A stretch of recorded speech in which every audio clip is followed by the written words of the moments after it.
Braves gens et braves rediff. Bonsoir pour ce premier live et cette première nouvelle de l'année 2024. Et c'est parti pour Horrifiques Histoires.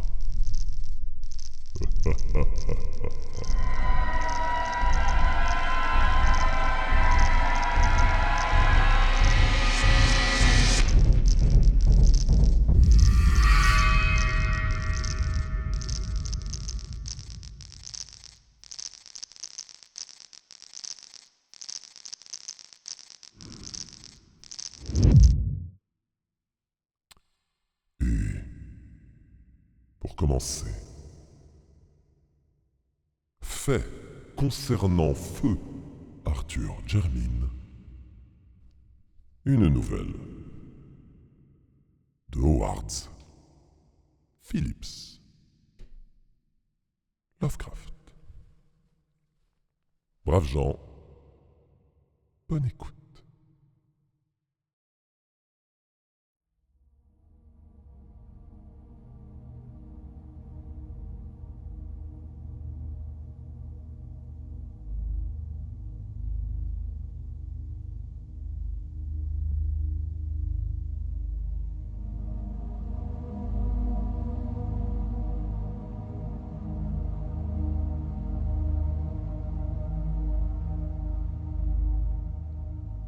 Chapitre 1.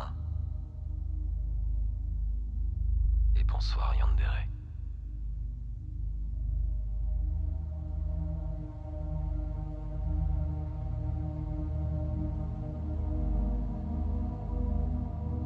La vie est une chose hideuse. Et à l'arrière-plan, derrière ce que nous en savons, apparaissent les lueurs d'une vérité démoniaque qui nous la rendent 1000 fois plus hideuse. La science, dont les terribles révélations déjà nous accablent, sera peut-être l'exterminatrice définitive de l'espèce humaine, en admettant que les êtres appartiennent à des espèces différentes. Et si elle se répandait sur la Terre, nul cerveau n'aurait la force de supporter les horreurs insoupçonnées qu'elle tient en réserve.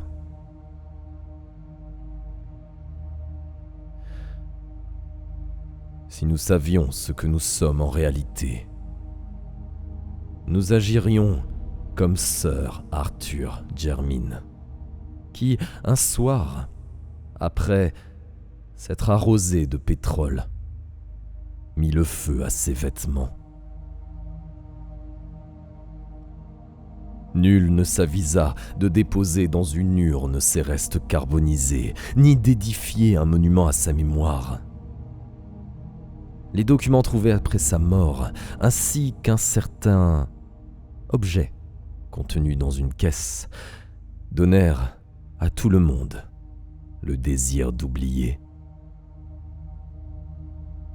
Parmi ceux qui le connaissaient, certains même déclarent qu'il n'a jamais vécu. Arthur Jermyn s'enfuit dans la lande et se suicida après avoir vu cet objet venu d'Afrique. C'est cet objet et non l'aspect insolite de sa personne qui le poussa à mettre fin à ses jours. Nombreux sont ceux qui, s'ils avaient eu la physionomie étrange d'Arthur Jermyn, n'aurait pas aimé la vie. Mais lui, poète et savant, ne s'en était guère soucié. Il avait la science dans le sang. Son arrière-grand-père, Sir Robert Jermyn, baronnet, avait été un anthropologue estimé, et son trisaïeul, Sir Wade Jermyn, l'un des premiers explorateurs du Congo, avait laissé des travaux pleins d'érudition sur les tribus et la faune de ces régions, et sur ce qu'il pensait de leur antiquité. Le zèle intellectuel du vieux Sir Wade avait vraiment confiné à la folie. L'étrangeté de ses conjectures sur une civilisation préhistorique blanche au Congo lui valut force moquerie lors de la publication de ses observations sur quelques régions de l'Afrique. En 1765, l'intrépide explorateur fut enfermé chez les fous, à Huntingdon.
La folie était le triste apanage de tous les Djermines, et l'on se réjouissait qu'ils ne fussent pas nombreux. La famille n'avait qu'une branche, dont Arthur était le dernier rejeton. Sinon, on ne sait comment il aurait réagi quand l'objet arriva. Les Djermines n'avaient jamais eu l'air normal. Ils étaient légèrement difformes. Mais Arthur était le plus mal loti. Pourtant, on voyait à Djermin House de vieux portraits de famille datant d'avant Sir Wade, qui montraient d'assez beaux visages. Sir Wade fut sans aucun doute le premier des Djermines à subir les atteintes de la folie. Ses récits terrifiants sur l'Afrique faisaient à la fois la joie et l'horreur de ses amis. Les trophées et les spécimens de sa collection, d'autre part, n'étaient pas de ceux qu'un homme normal eût aimé rassembler et conserver. Mais surtout, la réclusion quasi orientale dans laquelle il tenait sa femme était bien la marque d'un esprit dérangé. Celle-ci, disait-il, fille d'un négociant portugais qu'il avait connu en Afrique, n'aimait pas les manières anglaises. Il l'avait ramenée de là-bas avec leur fils nouveau-né après son second voyage, le plus long. Lorsqu'il partit pour la 3e fois, elle l'accompagna et ne revint pas. Personne ne l'avait jamais vue, pas même les domestiques, car elle était d'un naturel violent et singulier. Pendant son bref séjour à Djermin House, elle demeura dans une aile isolée de la maison, où seul son mari s'occupait d'elle. La sollicitude de Sir Wade envers sa famille était en vérité des plus curieuses. Lorsqu'il retourna en Afrique, il ne permit à personne de prendre soin de l'enfant, sauf à une affreuse femme originaire de Guinée. À son retour, après la mort de Lady Djermin, il assuma lui-même entièrement l'éducation de l'enfant. Or, la conversation de Sir Wade, surtout lorsqu'il avait bu, incitait fortement ses amis à le croire fou. Il parlait du Congo, où la lune éclaire des scènes étranges et des spectacles sauvages. d'une ville abandonnée, ceinte de remparts gigantesques et remplie de colonnes, et d'un interminable escalier de pierre, humide et silencieux, descendant vers des salles voûtées, pleines de trésors et d'extraordinaires catacombes.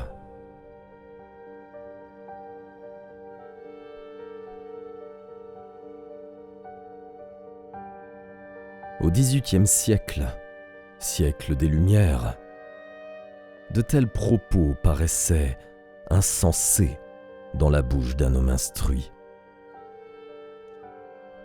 Plus bizarre encore étaient ces divagations sur les êtres vivants qui hantaient cet endroit.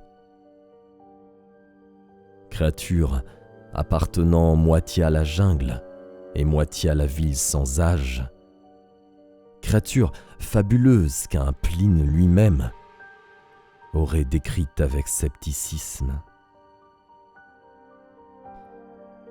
Elles auraient surgi lorsque les grands singes eurent envahi la ville morte, détruisant ses remparts et ses colonnes, ses salles voûtées et ses sculptures primitives.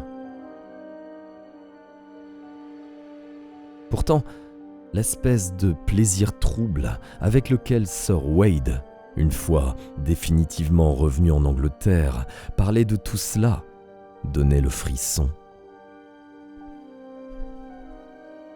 Il s'étendait avec complaisance, surtout après son 3e verre, à la tête du chevalier, sur ce qu'il avait trouvé dans la jungle, sur la vie qu'il avait menée dans d'étranges ruines, connues de lui seul. Finalement, il se mit à parler de ces fameuses créatures vivantes sur un tel ton qu'on dut l'interner.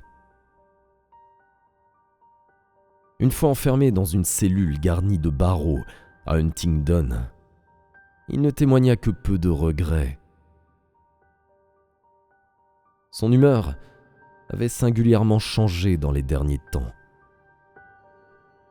Depuis que son fils était sorti de la première enfance, il se plaisait de moins en moins chez lui et semblait même craindre de s'y trouver. La tête du chevalier était devenue son quartier général. Et lorsqu'on l'enferma, il fit montre d'une espèce de reconnaissance, comme s'il se sentait protégé. Il mourut au bout de 3 ans.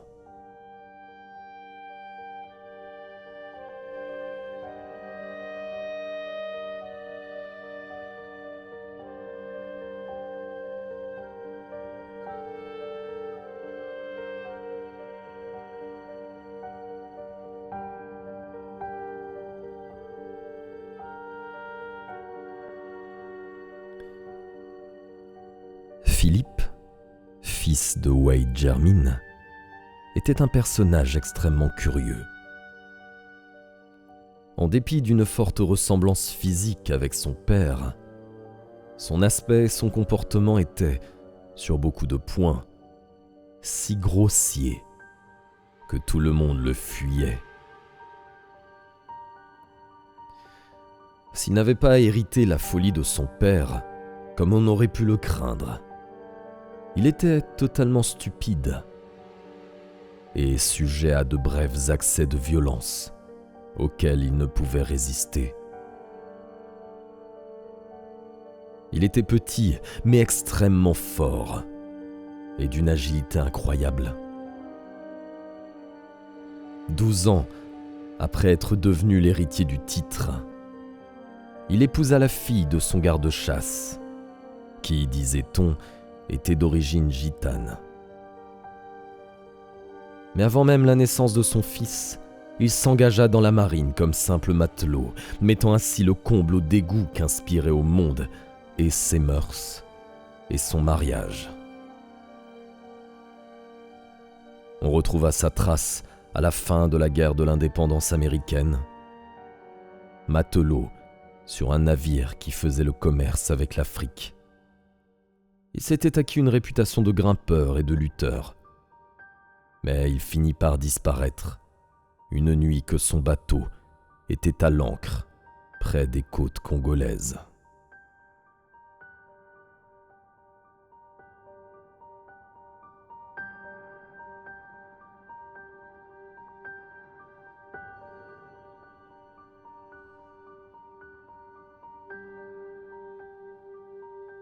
Chez le fils de Sir Philip Jermyn, la bizarrerie de la famille, maintenant reconnue, prit un tour étrange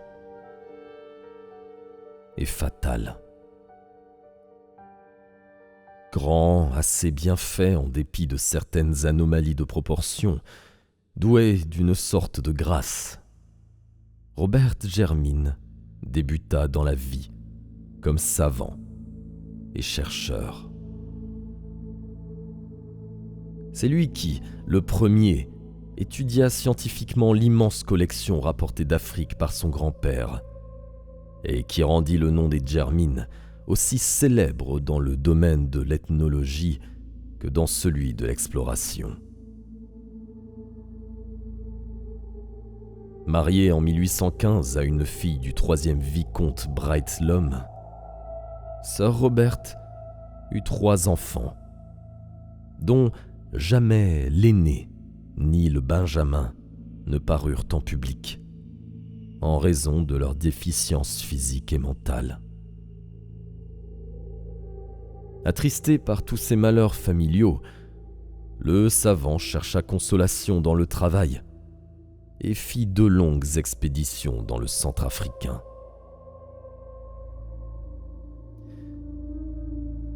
En 1848, son second fils Neville, personnage particulièrement antipathique qui semblait mêler la brutalité de Philip Jermyn à la morgue des Brighthelm, s'enfuit avec une fille du commun, une danseuse.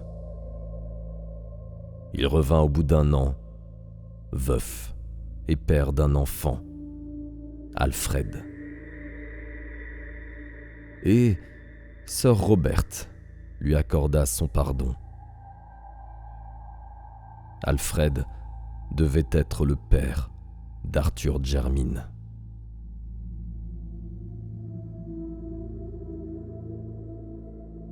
D'après ses amis, cette série de chagrins dérangea l'esprit de Sir Robert Jermyn. Pourtant, à l'origine du drame, il n'y eut sans doute qu'un simple détail de folklore africain. Le vieux savant avait recueilli une foule de légendes chez les Ongas, tribu voisine de l'endroit que son grand-père et lui-même avaient exploré. Il espérait ainsi expliquer les étranges récits de Sir Wade sur une ville abandonnée, peuplée de créatures hybrides. On découvrait dans les écrits de l'aïeul une certaine logique qui laissait entendre que son imagination déréglée avait été excitée par certains mythes indigènes. Le 19 octobre 1852, on vit arriver à Jermyn House l'explorateur Samuel Seaton, porteur de documents recueillis chez les Ongas. Il lui semblait que certaines légendes ayant trait à une ville grise peuplée de singes blancs soumis à l'autorité d'un dieu blanc pourraient avoir quelque valeur aux yeux d'un ethnologue. Au cours de la conversation, il fournit probablement de nombreux détails supplémentaires dont nous ne connaîtrons jamais la nature, puisque la tragédie éclata immédiatement.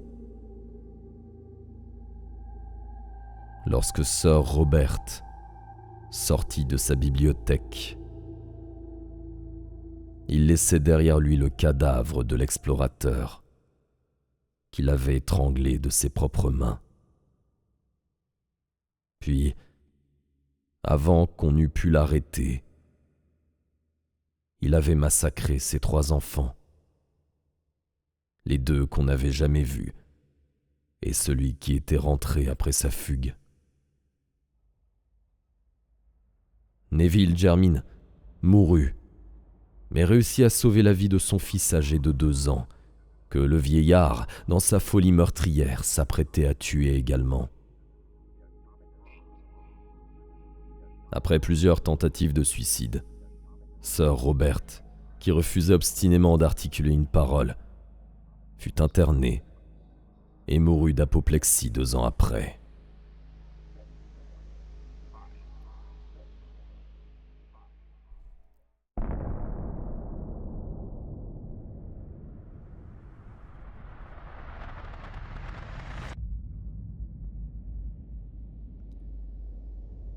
Sir Alfred Jermyn n'avait pas encore 4 ans lorsqu'il devint baronnet.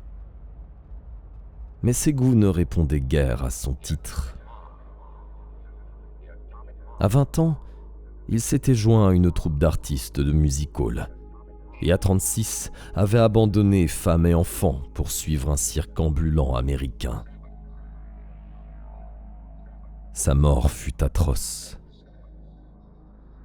Parmi les animaux du cirque se trouvait un énorme gorille, d'une couleur plus claire que la moyenne, d'un naturel remarquablement facile et que les artistes aimaient beaucoup. Il fascinait tout particulièrement Alfred Jermyn, et parfois tous deux passaient des heures à se contempler de part et d'autre des barreaux de la cage. De temps à autre, Jermyn obtenait la permission de dresser l'animal, étonnant le public et ses camarades par les tours qu'il lui faisait faire.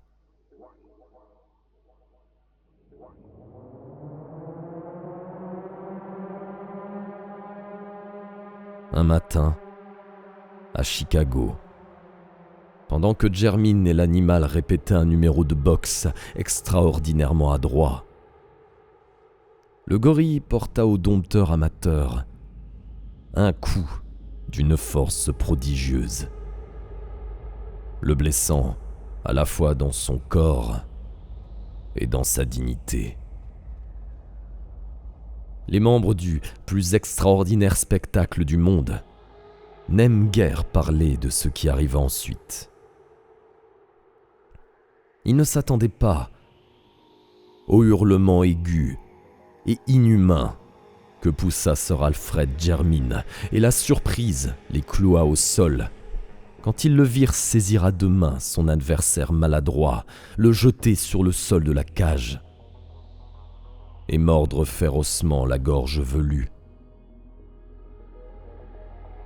Le gorille fut pris au dépourvu, mais il se ressaisit rapidement, et avant que le dompteur habituel eût pu intervenir, ce qui avait été le corps d'un baronnet n'était déjà plus reconnaissable.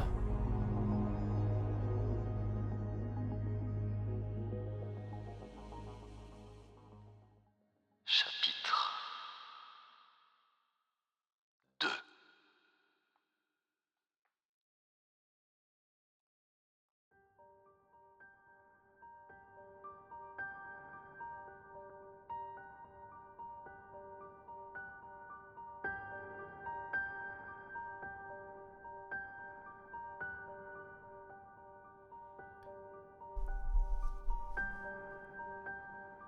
Arthur Jermyn était le fils de Sir Alfred Jermyn et d'une danseuse de music-hall dont nul ne connaissait l'origine.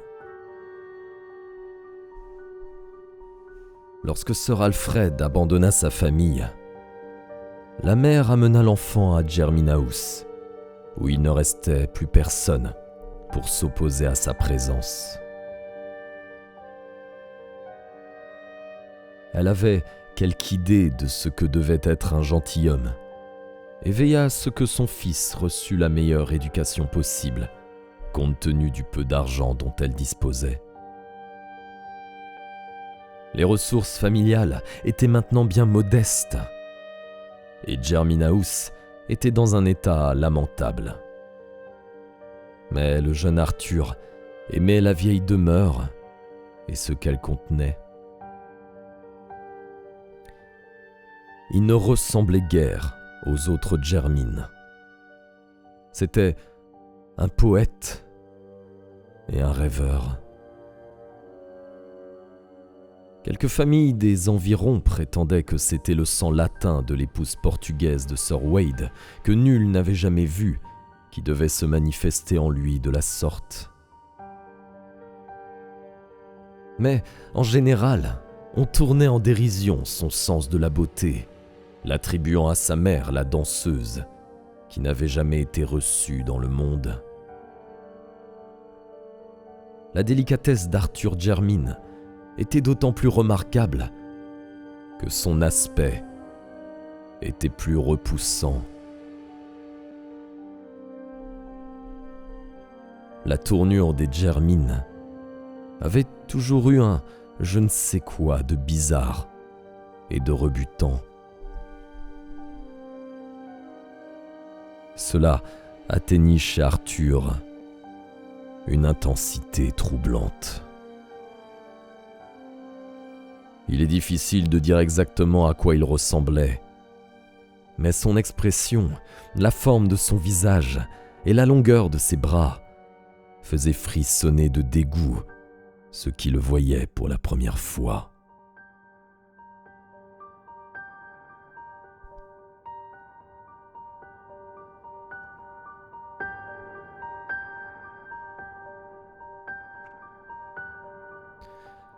L'esprit et le caractère de Sir Arthur étaient en contraste frappant avec son aspect physique. Intelligent et cultivé, il obtint à Oxford les plus hautes distinctions et semblait capable de faire revivre la renommée intellectuelle de sa famille. Malgré un tempérament plus poétique que scientifique, il projetait de continuer l'œuvre de ses ancêtres dans le domaine de l'ethnologie et des antiquités africaines, en utilisant l'admirable collection de Sir Wade. Son esprit imaginatif le poussait à s'intéresser à la civilisation préhistorique à laquelle l'explorateur fou avait cru si profondément. Il forgeait des récits sans fin, ayant trait à la ville morte, citée dans les notes et les ouvrages de Sir Wade. Il éprouvait, vis-à-vis de la race inconnue des hybrides de la jungle, un attrait mêlé de terreur. Il pensait que ces élucubrations avaient peut-être une base réelle et désirait faire la lumière sur les faits récents qu'avaient connus son grand-père et Samuel Seaton.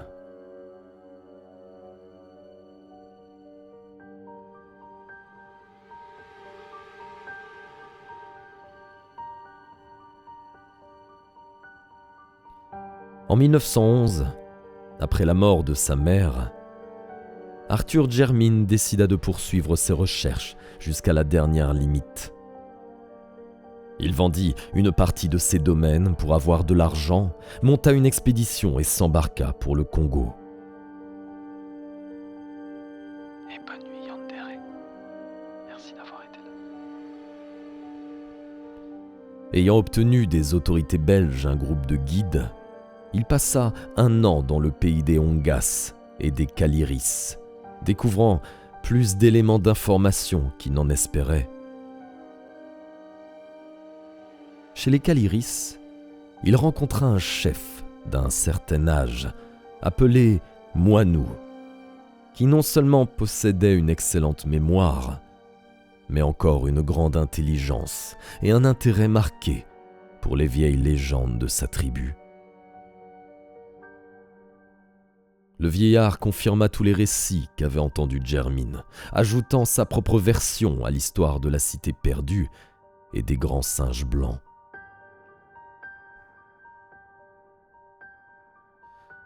Selon Moinou, la ville grise et les créatures hybrides n'existaient plus, les Nbangus les ayant anéantis de nombreuses années auparavant.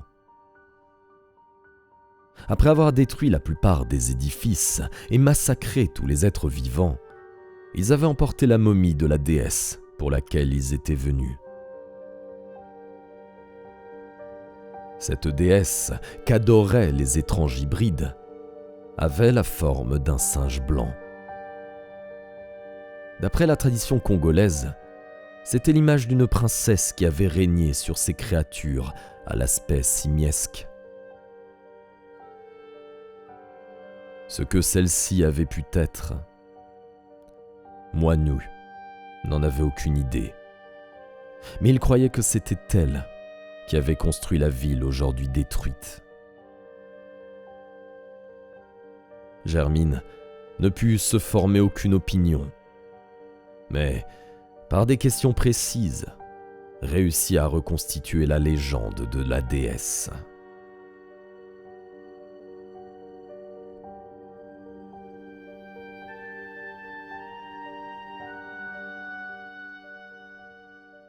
La princesse, disait cette légende, devint la femme d'un dieu blanc venu de l'Ouest. Après avoir régné longtemps ensemble, ils quittèrent la ville après la naissance de leur fils et n'y revinrent que plusieurs années après. Puis la princesse mourut et son divin époux fit embaumer son corps, qui fut placé dans un temple de pierre où on le vénérait. Et ensuite, il s'en retourna. À partir de ce point, la légende semblait présenter 3 variantes. D'après la première, il ne se passait plus rien, mais le corps embaumé de la déesse devenait un gage de supériorité pour la tribu, quelle qu'elle soit, qui la posséderait. Et c'est pourquoi les Nbangus s'en étaient emparés. La seconde décrivait le retour du dieu et sa mort au pied du tombeau de son épouse. La troisième avait trait au retour de leur fils, parvenu à l'âge d'homme, ou de singe, ou de dieu, suivant le cas, mais ignorant son identité. Il était évident que l'imagination des autochtones avait tiré parti au maximum des événements qui pouvaient avoir servi de base à cette extravagante légende.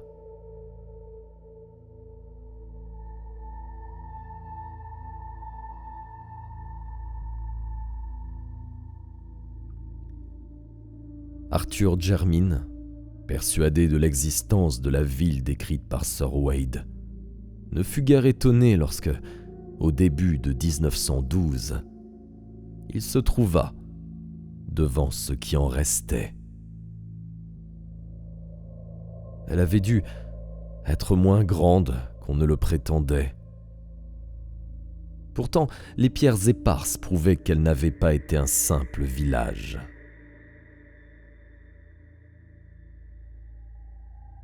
Malheureusement, on ne put découvrir aucune sculpture et les membres de l'expédition n'étaient pas assez nombreux pour dégager le seul passage qui semblait mener aux salles voûtées décrites par Sir Wade. On questionna tous les chefs indigènes sur les singes blancs et la déesse. Mais c'est à un Européen qu'il appartint de compléter les éléments d'information fournis par le vieux Moinou.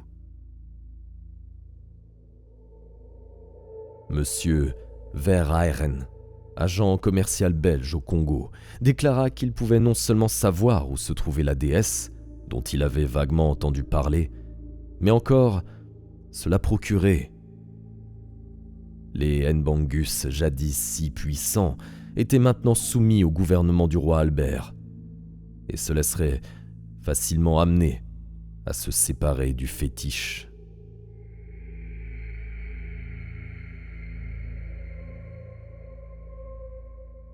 Quand Germine s'embarqua pour l'Angleterre, ce fut donc avec l'espoir triomphant de recevoir dans quelques mois une inestimable relique archéologique, capable de confirmer les plus étranges récits de son trisaïeul. Ou plutôt, les plus étranges récits qu'il eût lui-même entendus. Les paysans voisins de Germine House en connaissaient sans doute de plus étranges encore. Leurs ancêtres avaient écouté parler Sir Wade, à la tête du chevalier.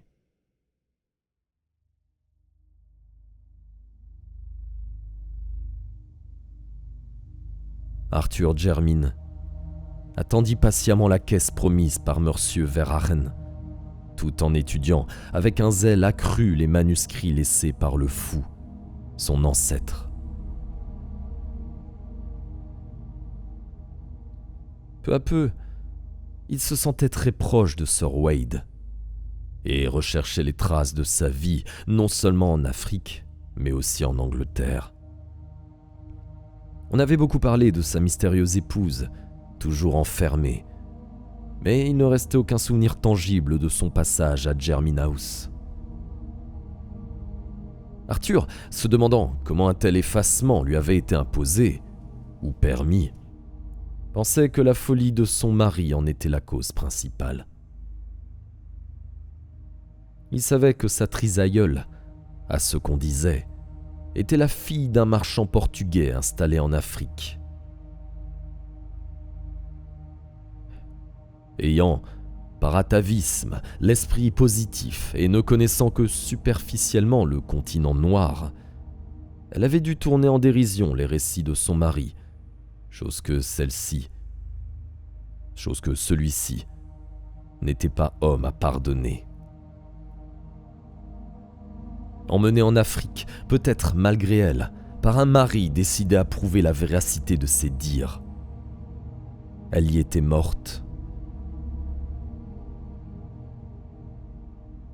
Tout en se livrant à de telles réflexions, Jermyn ne pouvait s'empêcher de sourire de leur futilité, un siècle et demi après la mort de ses curieux ancêtres.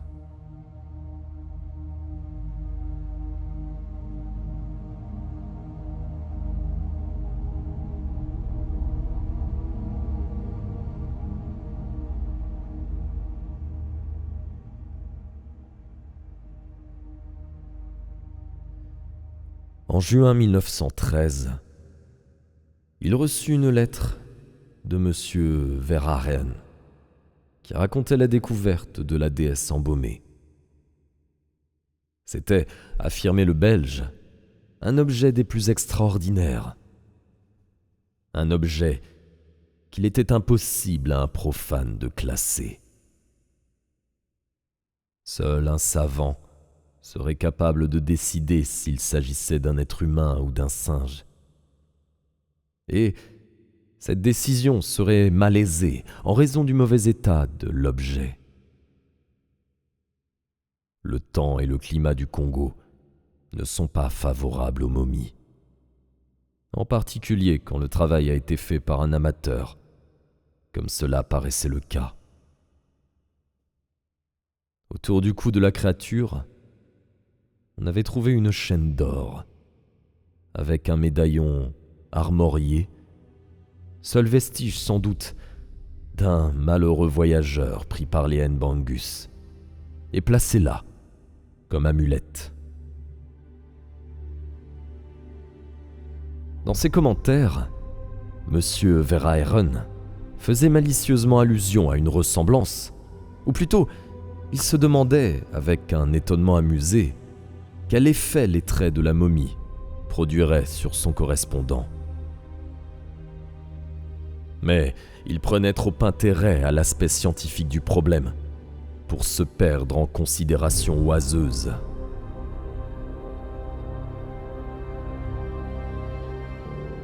La déesse, écrivait-il, arriverait dûment emballée, un mois environ après réception de la lettre.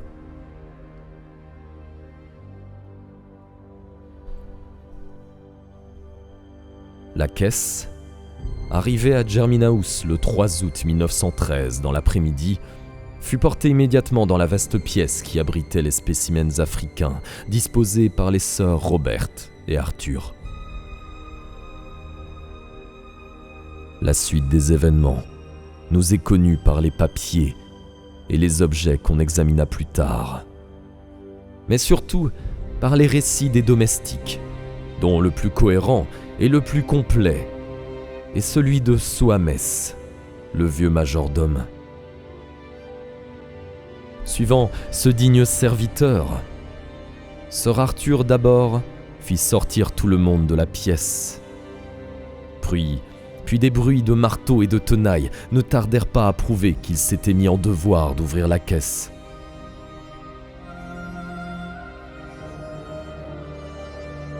Ensuite, on n'entendit plus rien pendant un certain temps.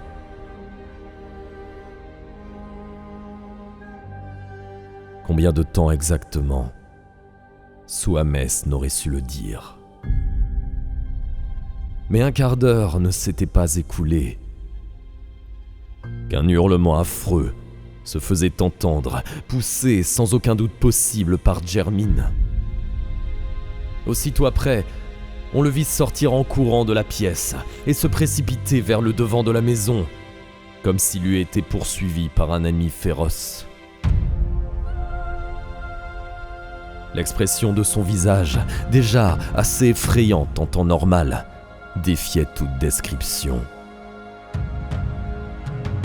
En approchant de la porte d'entrée, il sembla frappé d'une idée, retourna brusquement sur ses pas et finit par s'élancer dans l'escalier de la cave. Les domestiques, qui s'étaient massés en haut des marches, ne virent point revenir leur maître. D'en bas venait seulement une odeur de pétrole. Lorsqu'il fit nuit, on entendit gratter à la porte qui menait dans la cour, et un garçon d'écurie aperçut Arthur Jermyn. Le pétrole, dont ses vêtements étaient imprégnés, répandait une odeur nauséabonde. Il sortit furtivement et disparut dans la lande obscure qui entourait la maison. Puis, dans un paroxysme d'horreur, ce fut la fin. Une étincelle jaillit, puis une flamme, et bientôt une colonne de feu, qui avait été un homme, s'éleva jusqu'au ciel. La famille des Jermyn n'existait plus.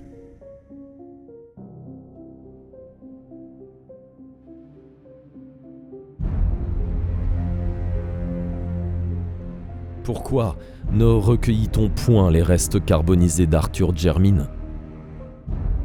À cause de ce qu'on trouva dans la caisse. La momie de la déesse, hideuse, desséchée et rongée, était visiblement celle d'un singe blanc, d'une espèce ignorée, moins velue que les autres, et beaucoup plus proche de l'être humain. En fait, cet air humain était presque choquant. Une description détaillée serait assez déplaisante. Mais 2 détails, cependant, sont à citer, car ils concordent de manière frappante avec certaines notes prises par Sir Wade au cours de ses expéditions et avec certaines légendes congolaises. D'abord, les armoiries gravées sur le médaillon étaient celles des Jermyn. Ensuite, la remarque malicieuse de Monsieur Verhaeren quant à une certaine ressemblance s'appliquait horriblement, abominablement au visage sensible d'Arthur Jermyn, descendant de Sir Wade Jermyn et de son épouse inconnue. Les membres de l'Institut royal d'anthropologie brûlèrent la momie et jetèrent ses cendres dans un puits. Quelques-uns d'entre eux refusèrent d'admettre qu'Arthur Jermyn ait jamais existé.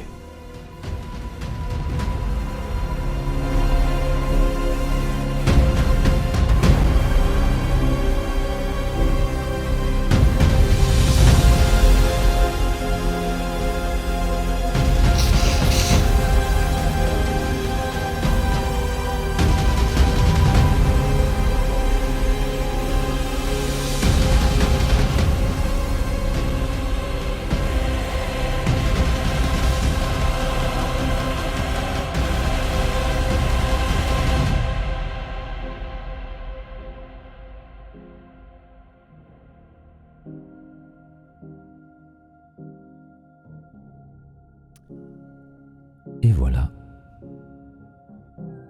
pour la première histoire de la soirée.